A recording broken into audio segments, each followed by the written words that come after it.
अहो मी थांबतो पाहुण्यांच्या स्वागताला. तुम्ही एका जागी उभं राहून पाय दुखतील तुमचं. तुम्ही जावा. जावई बापू काय करू तुमच्या प्रेमाचा आमचं नशीब म्हणायचं काय एवढा चांगला जावई मिळाला आम्हाला.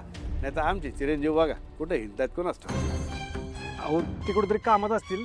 मी म्हणलं ना मी थांबतो. तुम्ही जावा ना.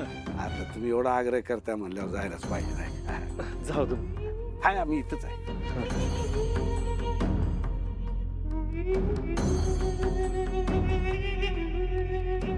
नमस्कार.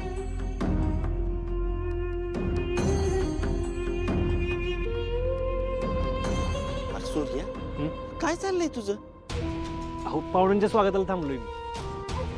असं कोरडं स्वागत करतात वय? हे बघ हे घे, ह्याला वेलकम ड्रिंक म्हणतात. येणाऱ्या प्रत्येकाला ही वेलकम ड्रिंक द्यायचं मग स्वागत करायचं. हा घे.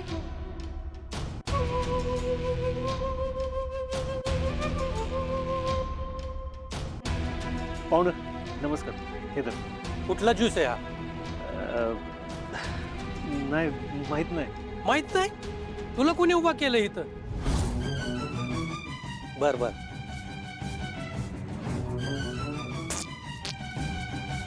शी पायनॅपल ज्यूस होता.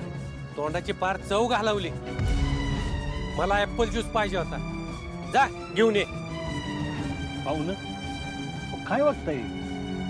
डॅडी तर म्हणले होते मोठी मोठी माणसं येणार आहेत. पण तुम्ही तर लई छोटं दिसताय मनानं.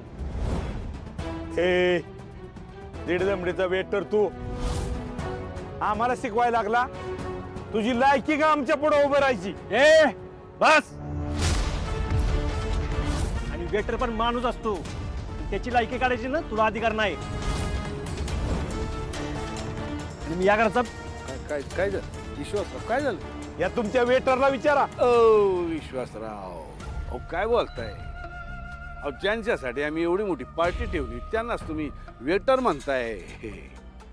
हे सूर्यकांतराव आमचे जावई बापू आहेत ना. होय दाजी आहेत आमचे. हा तर चेहऱ्यावरून वाटत नसले लोकांना तरी आहेत.